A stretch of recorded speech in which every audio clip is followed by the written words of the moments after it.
माघ मास का महात्म्य। चौथा अध्याय।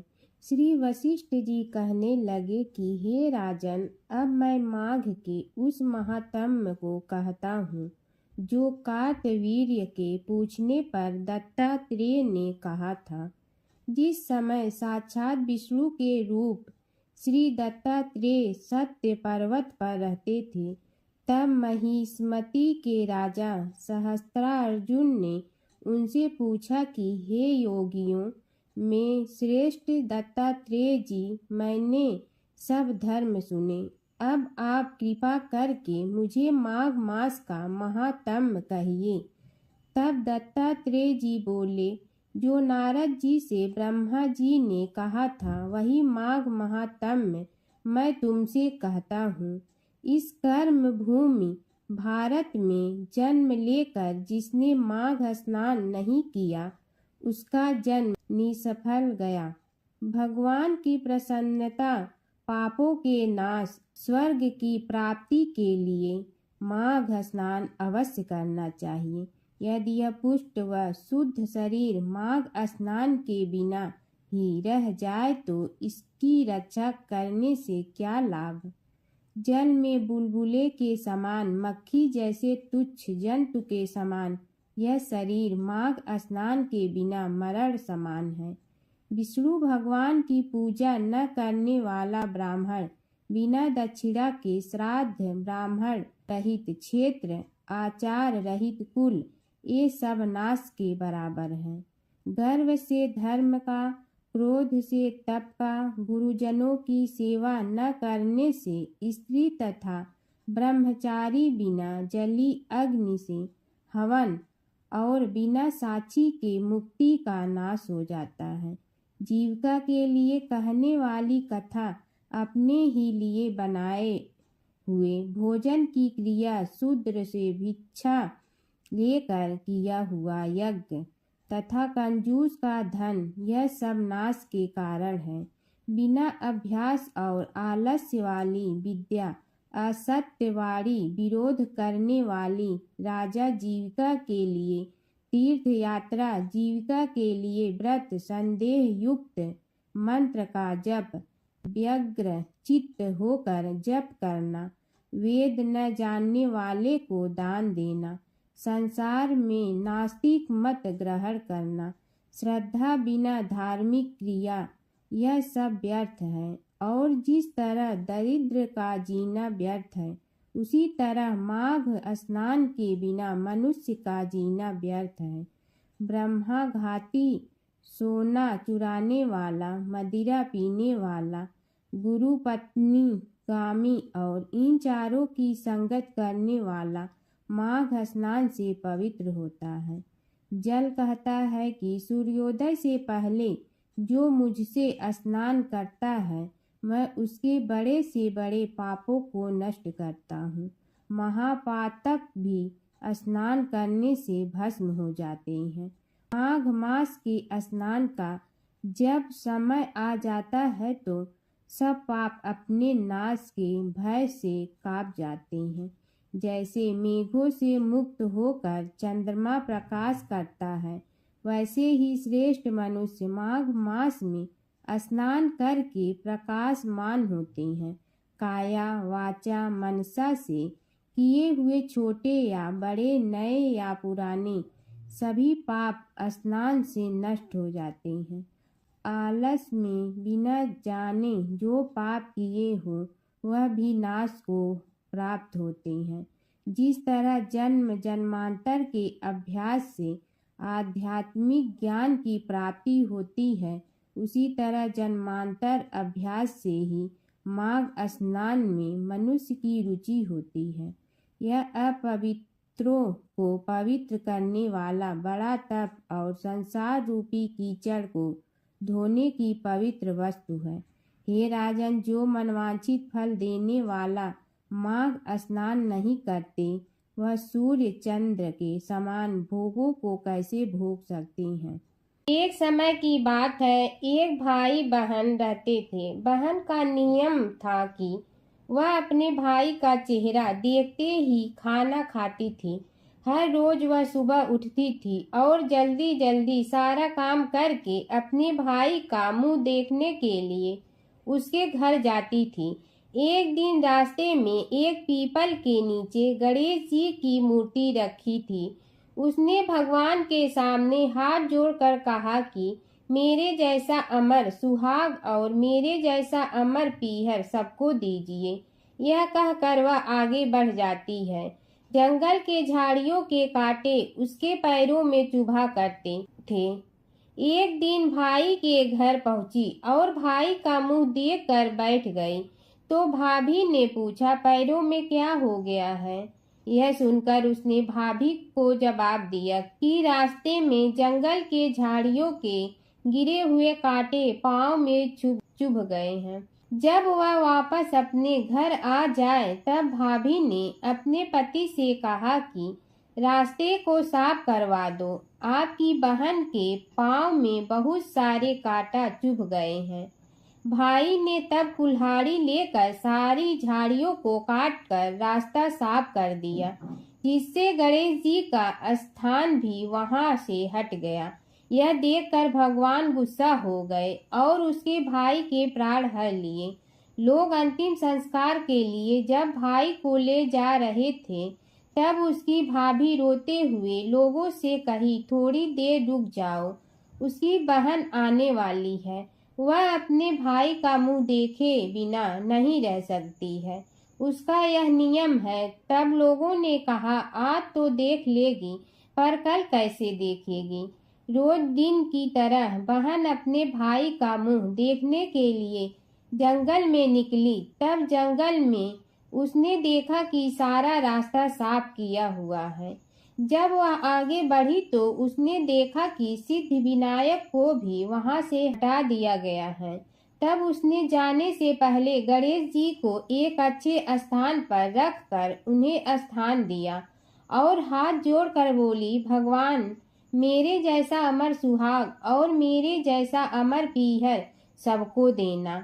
और फिर बोलकर आगे निकल गई। भगवान सोचने लगे, अगर इसकी नहीं सुनी तो हमें कौन मानेगा, हमें कौन पूजेगा? तब सिद्धि विनायक ने उसे आवाज दी, बेटी इस खेजड़ी की 7 पत्तियां लेकर जा और उसे कच्चे दूध में धोकर भाई के ऊपर छींटा मार देना, वह उठकर बैठ जाएगा। यह सुनकर जब पीछे मुड़ी तो वहां कोई नहीं था। फिर वह यह सोचने लगी कि ठीक है, जैसा सुना वैसा कर लेती हूँ। फिर वह 7 खेजड़ी की पत्तियां लेकर अपने भाई के घर पहुंची। उसने देखा वहां कई लोग बैठे हुए हैं। भाभी बैठी रो रही है और भाई की लाश रखी है। तब उसने पत्तियों को बताए हुए नियम के तहत भाई के ऊपर इस्तेमाल किया। तब भाई उठकर बैठ गया। भाई बोला बहन से, मुझे बहुत ही गहरी नींद आ गई थी। तब बहन बोली, यह नींद किसी दुश्मन को भी न आए। और उसने सारी बात अपने भाई को बता दी। विष्णु भगवान की कथा। एक नगर में एक सेठ व एक सेठानी रहते थे और सेठानी रोज विष्णु भगवान की पूजा करती थी। सेठ को उसका पूजा करना बिल्कुल अच्छा नहीं लगता था। इसी वजह से एक दिन सेठ ने सेठानी को घर से निकाल दिया। घर से निकलने पर वह जंगल की ओर गई तो देखा 4 आदमी मिट्टी खोदने का काम कर रहे थे। उसने कहा कि मुझे नौकरी पर रख लो। उन्होंने उसे रख लिया, लेकिन मिट्टी खोदने से सेठानी के हाथों में छाले पड़ गए और उसके बाल भी उड़ गए। वह आदमी कहते हैं कि बहन, लगता है तुम किसी अच्छे घर की महिला हो, तुम्हें काम करने की आदत नहीं है। तुम एक काम रहने दो और हमारे घर का काम कर लिया करो। वह चारों आदमी उसे अपने साथ घर ले गए और वह 4 मुट्ठी अनाज लाते और सभी बांट कर खा लेते। एक दिन सेठानी ने कहा कि कल से 8 मुट्ठी अनाज लाना। अगले दिन वह 8 मुट्ठी अनाज लाए और सेठानी पड़ोसन से आग मांग लाई। उसने भोजन बनाया, विष्णु भगवान को भोग लगाया, फिर सभी को खाने को दिया। सारे भाई बोले कि बहन, आज तो भोजन बहुत स्वादिष्ट बना है। सेठानी ने कहा कि भगवान का जूठा है तो स्वाद तो होगा ही। सेठानी के जाने के बाद सेठ भूखा रहने लगा और आस पड़ोस के सारे लोग कहने लगे कि ये तो सेठानी के भाग्य से खाता था। एक दिन सेठ अपनी सेठानी को ढूंढने चल पड़ा। उसने ढूंढते हुए वह भी उस जंगल में पहुंच गया जहां वह चारों आदमी मिट्टी खोद रहे थे। सेठ ने उन्हें देखा तो कहा कि भाई, मुझे भी काम पर रख लो। उन आदमियों ने उसे काम पर रख लिया, लेकिन मिट्टी खोदने से उसके भी हाथों में छाले पड़ गए और बाल उड़ने लगे। उसकी यह हालत देख चारों बोले कि तुम्हें काम की आदत नहीं है, तुम हमारे साथ चलो और हमारे घर में रह लो। सेठ उन चारों आदमियों के साथ उनके घर चला गया और जाते ही उसने सेठानी को पहचान लिया, लेकिन सेठानी घूंघट में थी तो सेठ को देख नहीं पाई। सेठानी ने सभी के लिए भोजन तैयार किया और हर रोज की भांति विष्णु भगवान को भोग लगाया। उसने उन चारों भाइयों को भोजन परोस दिया, लेकिन जैसे ही वह सेठ को भोजन देने लगी तो विष्णु भगवान ने उसका हाथ पकड़ लिया। भाई बोले कि बहन, ये तुम क्या कर रही हो? वह बोली, मैं कुछ नहीं कर रही हूँ, मेरा हाथ तो विष्णु भगवान ने पकड़ लिया है। भाई बोले, हमें भी विष्णु भगवान के दर्शन कराओ। उसने भगवान से प्रार्थना की तो विष्णु जी प्रकट हो गए। सभी ने दर्शन किए। सेठ ने सेठानी से क्षमा मांगी और सेठानी को साथ चलने को कहा। भाइयों ने अपनी बहन को बहुत सा धन देकर विदा किया। जब सेठानी के साथ सेठ भी भगवान विष्णु की पूजा करने लगा और उनके परिणाम से उनका घर अन्न धन से भर गया। ओम जय जगदीश हरे स्वामी, जय जगदीश हरे। भक्त जनों के संकट क्षण में दूर करे। ओम जय जगदीश हरे। जो ध्यावे फल पावे, दुख बिन दे मन का। सुख संपत्ति घर आवे, कष्ट मिटे तन का।